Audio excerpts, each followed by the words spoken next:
नरेंद्र मोदी का ट्वीट भी सामने आ गया है। प्रधानमंत्री मोदी ने चौथे चरण के लिए मतदाताओं से मतदान की अपील की है। एक्स पर पोस्ट करते हुए लिखा कि लोकसभा चुनाव के चौथे चरण में आज 10 राज्यों और केंद्र शासित प्रदेशों की 96 सीटों पर मतदान हो रहा है। मुझे विश्वास है कि इन सभी सीटों पर लोग भारी संख्या में मतदान करेंगे, जिसमें युवा और महिला वोटर बढ़ चढ़कर हिस्सा लेंगे। आइए अपने कर्तव्य को निभाएं और लोकतंत्र को मजबूत बनाएं। ये एक्स पर पोस्ट प्रधानमंत्री नरेंद्र मोदी की तरफ से किया गया है। बिल्कुल अमनदीप, प्रधानमंत्री नरेंद्र मोदी ने एक बार फिर से देशवासियों से अपील कर ली है, लेकिन अपने दर्शकों को प्रधानमंत्री नरेंद्र मोदी के साथ साथ उत्तर प्रदेश के मुख्यमंत्री योगी आदित्यनाथ का भी अब वो सोशल मीडिया प्लेटफॉर्म एक्स का पोस्ट दिखाते हैं, जिसमें सीएम योगी प्रदेशवासियों से आज जिन 13 सीटों पर मतदान हो रहा है उसके लिए भर भर के वोट करने की अपील कर रहे हैं। विकसित भारत के लिए मतदान जरूर करें, मुख्यमंत्री योगी आदित्यनाथ कह रहे हैं। मुख्यमंत्री योगी लोगों से वोट करने की लगातार अपील कर रहे हैं। और देखिए, आज 13 सीटों पर मतदान हो रहा है। उन्होंने कहा है कि लोकसभा चुनाव 2024 का आज चौथा चरण है। सभी सम्मानित मतदाताओं से अपील है कि विरासत और विकास के लिए, देश की सुरक्षा व सम्मान के लिए, आत्मनिर्भर और विकसित भारत की संकल्पना के लिए मतदान अवश्य करें। आपका एक एक वोट निर्णायक है। याद रहे, पहले मतदान फिर जलपान।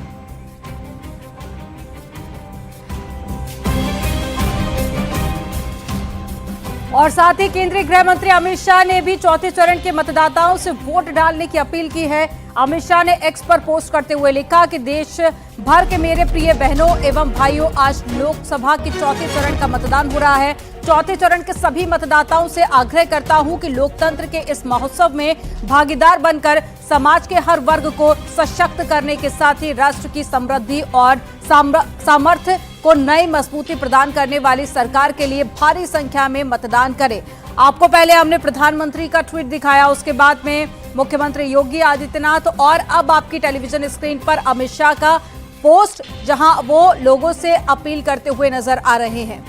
और न सिर्फ गृहमंत्री अमित शाह, प्रधानमंत्री नरेंद्र मोदी, मुख्यमंत्री योगी आदित्यनाथ, बल्कि बसपा सुप्रीमो मायावती ने भी सोशल मीडिया प्लेटफॉर्म एक्स पर पोस्ट किया है। मतदाताओं से मतदान करने की अपील कर रही हैं। मायावती ने कहा है कि देश में लोकसभा के लिए 7 चरणों में हो रहे आम चुनाव के आज चौथे चरण की वोटिंग में अपने वोट के बहुमूल्य अधिकार का प्रयोग जरूर करें। पहले मतदान फिर जलपान का संकल्प लगातार जारी रखना है। इसी बीच बड़ी खबर अपने दर्शकों को बताएंगे। 13 सीटों पर मतदान लगातार जारी है। लखीमपुर खीरी में ईवीएम खराब होने की जानकारी मिल रही है।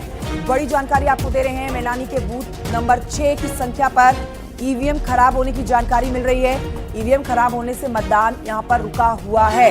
सुबह तड़के अपना मताधिकार का इस्तेमाल करने के लिए लखीमपुर खीरी में भी लोग पहुंचे हुए हैं, लेकिन देखिए कुछ गड़बड़ी आ गई है। ईवीएम में खराबी की जानकारी मिल रही है, जिसको दुरुस्त करने की तैयारी भी पूरी कर रखी है वहां प्रशासन की तरफ से। दुरुस्त जैसे ही कर ली जाएगी मतदान फिर से शुरू होगा, लेकिन ईवीएम खराब होने की जानकारी सबसे पहली लखीमपुर खीरी से आई है। बूथ संख्या 6 की हम बात कर रहे हैं, जहां पर ईवीएम खराब होने की जानकारी मिल रही है। हमारे साथ लगातार हमारे मेहमान जुड़े हुए हैं, उनसे रिएक्शन तो लेंगे, मतदान के ऊपर चर्चा तो करेंगे ही, लेकिन सबसे पहले उन्नाव चलेंगे, जहां से हमारे साथ अनुज इस समय मौजूद है। अनुज, देखिए उन्नाव का चुनाव तो यहाँ पर साक्षी महाराज के लिए हैट्रिक का चुनाव है। जीत की हैट्रिक लगाते हुए नजर आ रहे हैं। क्या लग रहा है चुनावी माहौल, और कैसा आपको आज मतदान करते हुए उत्सव में लोग शामिल होते हुए नजर आ रहे हैं? जी बिल्कुल, तस्वीरों में आप साफ तौर पर देख सकते हैं उन्नाव के लल्लभखेड़ा प्राथमिक विद्यालय में खड़े हुए, जहां पर वोटर्स की लंबी लाइन में तस्वीर जा सकता है। जहां तक निगाह जाएंगी वहां पर वोटर्स है। हमारे साथ कुछ युवा वोटर्स मौजूद है। किस मुद्दों को लेकर आप वोट डालेंगी? तो बिल्कुल लोग अपने अपने मुद्दों के साथ में घरों से बाहर निकल रहे हैं, वोट कास्ट कर रहे हैं। आप बने रहिएगा। अब खास पैनल भी हमारे साथ में जुड़ा हुआ है। अशोक यादव के पास में चलते हैं, प्रवक्ता है समाजवादी पार्टी से। अशोक जी, 13 सीटों पर वोट कास्ट हो रहा है, कितनी उम्मीदें हैं समाजवादी पार्टी को?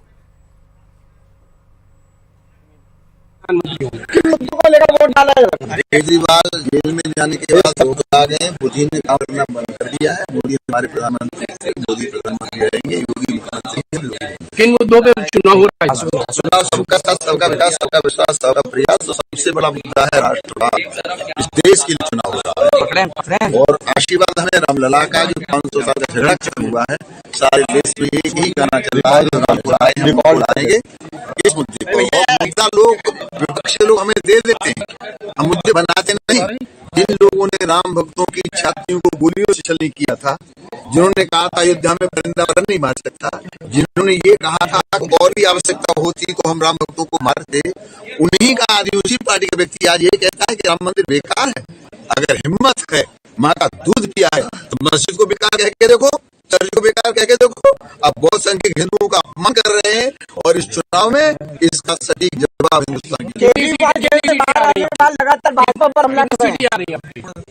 मोदी ने कह दिया 400 पार तो 400 पार होगा, उत्तर प्रदेश 80 सीट जीतेगा। बिल्कुल, देखिए साथियों पे साक्षी महाराज से जिन्होंने मदद किसी आने वाली खमान होती है, बारी स्थिति व्यवस्थित की हो रही है। ओवैसी चुनाव हार रहे हैं, राहुल गांधी चुनाव हार रहे हैं, अखिलेश चुनाव हार रहे हैं, जीत हो रहा है, सब चुनाव हार रहे हैं। केजरीवाल से बाहर आने के बाद लगातार हमलावर हो रहे हैं भाजपा पर, क्या कहेंगे? जैसे बिना पानी की मछली तड़पती है, तो केजरीवाल थोड़े तड़प रहे, उनको पता है एक दिन को फिर उनको जेल में जाना है। ये तो हमारे साथ बीजेपी सांसद साक्षी महाराज, जिन्होंने साफ तौर पर कहा कि राष्ट्रवाद के नाम पर जनता अपना वोट कास्ट कर रही है। अनुज गुप्ता। चलिए इसी पर रिएक्शन ले लेते हैं। अशोक यादव जी, 13 सीटों में से कितनी उम्मीदें, ये तो आप बताइएगा। साक्षी महाराज का बयान सामने आया, मुझे लगता है आपने भी सुना होगा। वो कह रहे हैं कि विपक्ष तो हमें बैठे बिठाए मुद्दा दे देता है, इस बार अखिलेश यादव भी हार रहे हैं और बीजेपी 400 पार। क्या कहेंगे? देखिए, साक्षी महाराज हों चाहे माननीय मोदी जी हों, लगातार जो अपने अंदर के डर को कम करने के लिए इस तरह की बयानबाजियां कर रहे हैं। आज जो 13 सीटों पे जो दहाई में आंकड़ा था भारतीय जनता पार्टी को, इकाई में सिमटने जा रहा है। मैं इस बात की गारंटी के साथ बोल रहा हूँ, दहाई से इकाई में आंकड़ा शिफ्ट होने जा रहा है, क्योंकि वहां जो विभूतियां भारतीय जनता पार्टी की तरफ से लड़ रही हैं, आप देखिए उन विभूतियों में किसका किसका नाम है। अजय मिश्र टेनी, जो कि किसानों के ऊपर थार चढ़ाने के लिए जाने जाते हैं, वो उनका बेटा, किसानों को गाली देने के लिए जाने जाते हैं, पत्रकारों को पीटने के लिए जाने जाते हैं, वही अजय मिश्र टेनी जो गृह राज्य मंत्री हैं। और दूसरा जो है सुब्रत पाठक जी। तो अशोक जी, वो कह रहे हैं कि राम मंदिर बेकार है। अब ये तो समाजवादी पार्टी के नेता की तरफ से ही स्टेटमेंट दिया गया था, आप लोग बैठे बिठाए मुद्दा दे देते हैं सत्ता पक्ष को। देखिए, राम मंदिर के ऊपर सबसे पहले सवाल अगर किसी ने खड़ा किया तो इस हिंदू धर्म के जो सबसे सर्वोच्च धर्मगुरु शंकराचार्य लोगों ने सवाल किया।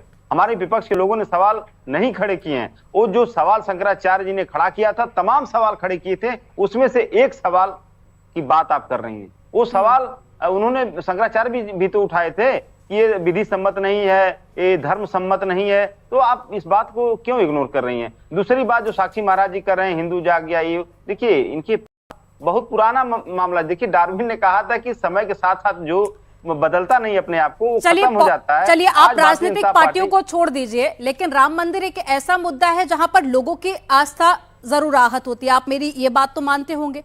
अब ऐसे में लोकसभा इलेक्शन चल रहा है, एक तरफ आप लोगों को अपने पक्ष में लाने की अपील कर रहे हैं, वहीं दूसरी तरफ आपका कोई नेता इस तरह का स्टेटमेंट दे देता है जिससे लोगों की आस्था को ठेस पहुंचती है, तो सर नुकसान तो फिर आप ही की पार्टी को होगा ना। लोगों को आस्था की ठेस वास्तव में पहुंचती है जब राम मंदिर के नाम पर जमीनों की दलाली भारतीय जनता पार्टी के नेता करते हैं। वहां पे जब राम मंदिर के नाम पे वहां पे ठेकेदारों को 20 करोड़ रुपए का अंडी पेमेंट दिया जाता है। आप राम नाम जपना, देश का धन अपना, ये कल्चर जो भारतीय जनता पार्टी ने लाया इस देश में, लेकिन आज देश की जनता पूछ रही है। को राम गोपाल यादव का बेकार बता देना, ये भी अपने आप में एक बहुत गलत स्टेटमेंट आप कह सकते हैं। बोलने का भी तरीका है, अगर उनको उसके ढांचे पर, वास्तु पे ही बात करनी थी तो किसी और तरीके से भी, किन्हीं और शब्दों का भी इस्तेमाल किया जा सकता था। राम भक्तों की भावना इस बात से जरूर आहत हुई है। मैं आपके पास आऊंगी, राजनीतिक विश्लेषक हमारे साथ सौरभ मालवीय जी भी हैं, उनसे जल्दी से आज के मतदान के ऊपर रिएक्शन लेना चाहूंगी। सौरभ जी, आपका विश्लेषण क्या कहता है? ये वो 13 सीटें हैं जहां पर बीजेपी ने सुपड़ा साफ किया था विपक्ष का पिछली बार। इस बार आपको क्या लग रहा है, 2024 में क्या कमल खिलने ही जा रहा है या फिर चुनौती यहां पर टक्कर की देखी जाएगी विपक्ष की तरफ से? देखिए, चौथे चरण के इस चुनाव से साफ, पूरी तरह से चित्र साफ हो जाएगा चुनाव का रुख किधर जा रहा है। खास करके उत्तर प्रदेश में 13 सीटें, पिछली बार यानी 2019 में लगभग 59% के मतदान हुए थे, और यदि इस बार यह रिपीट होता है हम लगभग मतदान का प्रतिशत इसी के आसपास रहता है, तो निश्चित तौर पर यह रिपीट हो सकता है, उस दिशा में बात मानी जाएगी।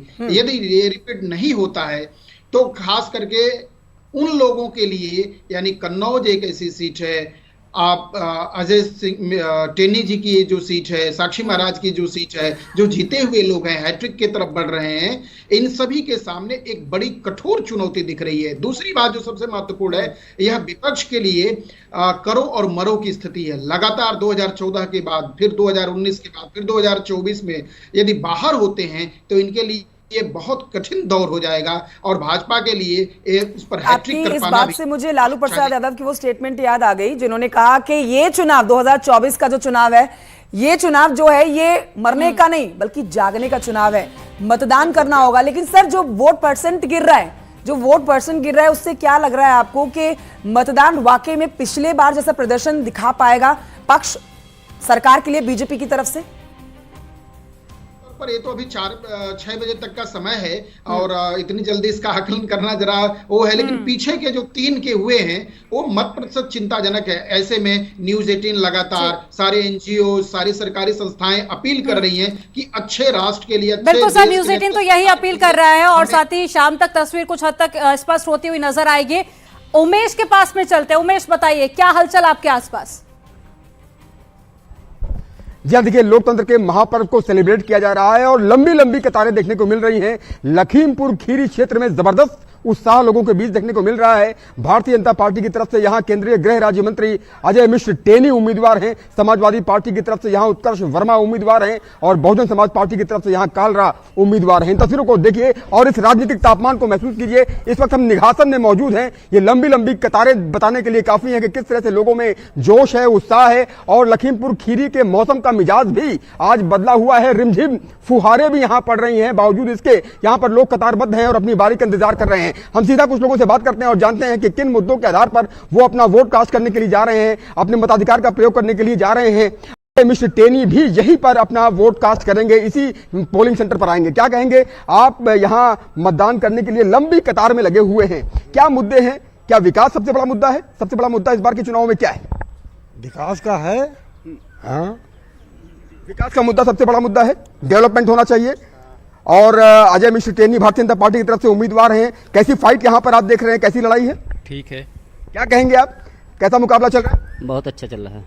बहुत अच्छा मुकाबला चल रहा है। ये तस्वीरें दिखाइए कि किस तरह से यहाँ पर दूर दूर तक लोग कतारबद्ध हैं, लंबी कतार यहाँ पर देखी जा रही है। हमारे साथ हमारे सहयोगी मनोज जी भी मौजूद हैं, उनसे बात कर लेते हैं और जानते हैं कि लखीमपुर खीरी के क्या राजनीतिक समीकरण हैं और जिस तरह से लोगों का उत्साह देखने को मिल रहा है वो ये बताने के लिए काफी है कि कैसे यहाँ पर मतदाता अपने अधिकार का प्रयोग करने के लिए लालायित है। मनोज, आप क्या कहेंगे, यहाँ के क्या राजनीतिक समीकरण है और कैसी फाइट आप देख रहे हैं लखीमपुर खीरी में? बिल्कुल, लखीमपुर खीरी एक कृषि प्रधान जिला है, बड़ा जिला आता है। बिल्कुल, कृषि प्रधान जिला है। यहाँ पर लोगों के अपने खास मुद्दे हैं जिस पर लोग वोट कास्ट करने के लिए पहुंचे हुए हैं। आनंद दुबे जी, एक बार फिर से मैं आप ही के पास में आऊंगी।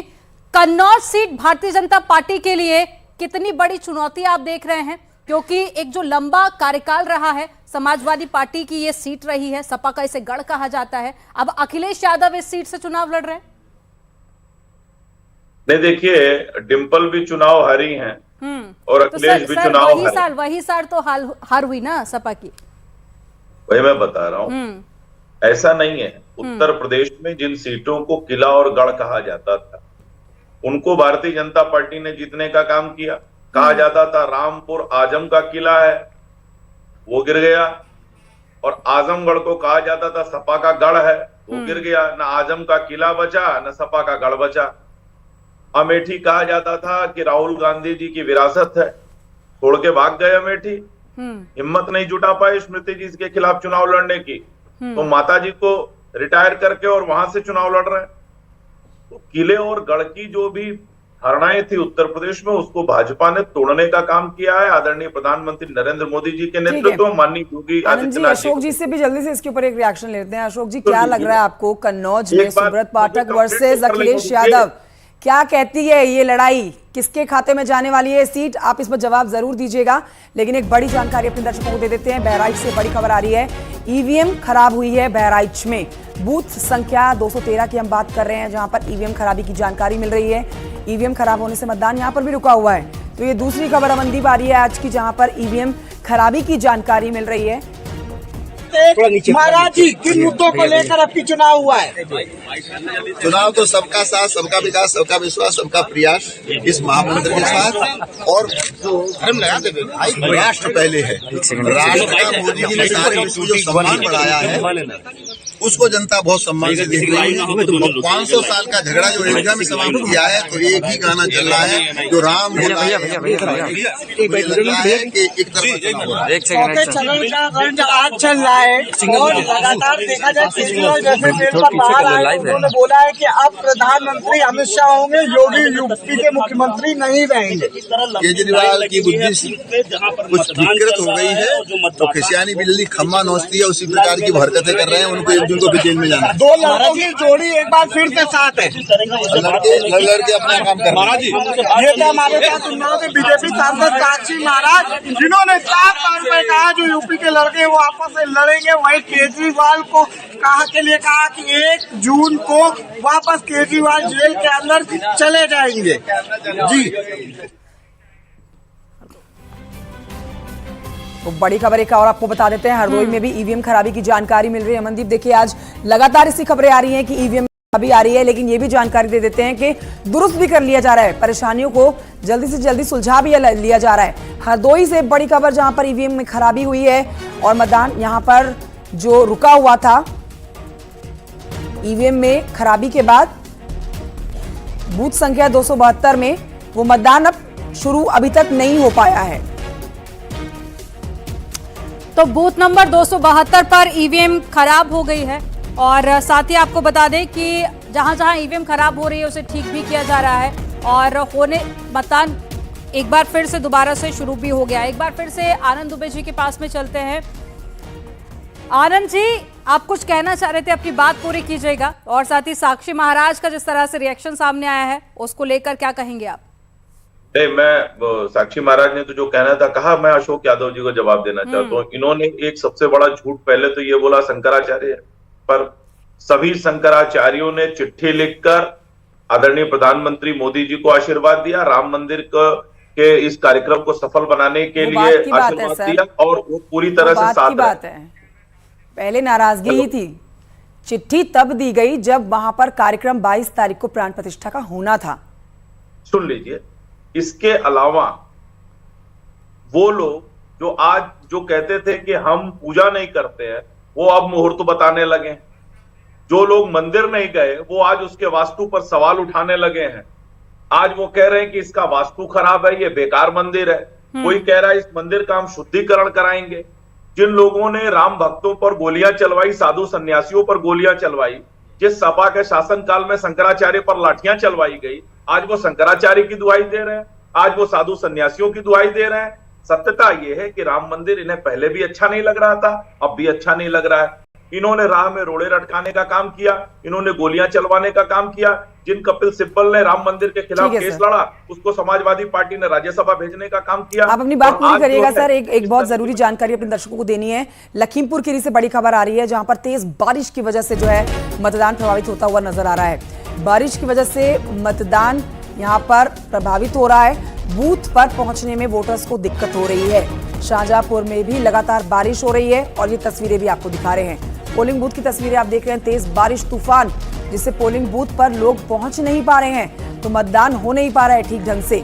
एक तरफ चरचराती धूप है तो वहीं दूसरी तरफ तेज बारिश और तूफान है।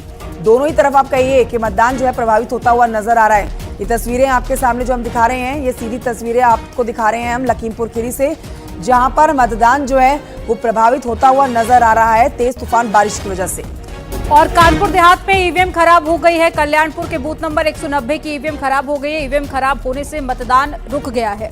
तो एक बड़ी खबर आपको बता रहे हैं, अलग अलग जगह से ईवीएम खराब होने की जानकारी मिल रही है। हालांकि कुछ देर तक मतदान जरूर प्रभावित रहता है, लेकिन कोशिश यही की जाती है कि जल्द से जल्द जो ईवीएम है उसको बदला जाए या फिर जो खराबी है उसमें सुधार किया जा सके, ताकि मतदान प्रभावित ना हो सके।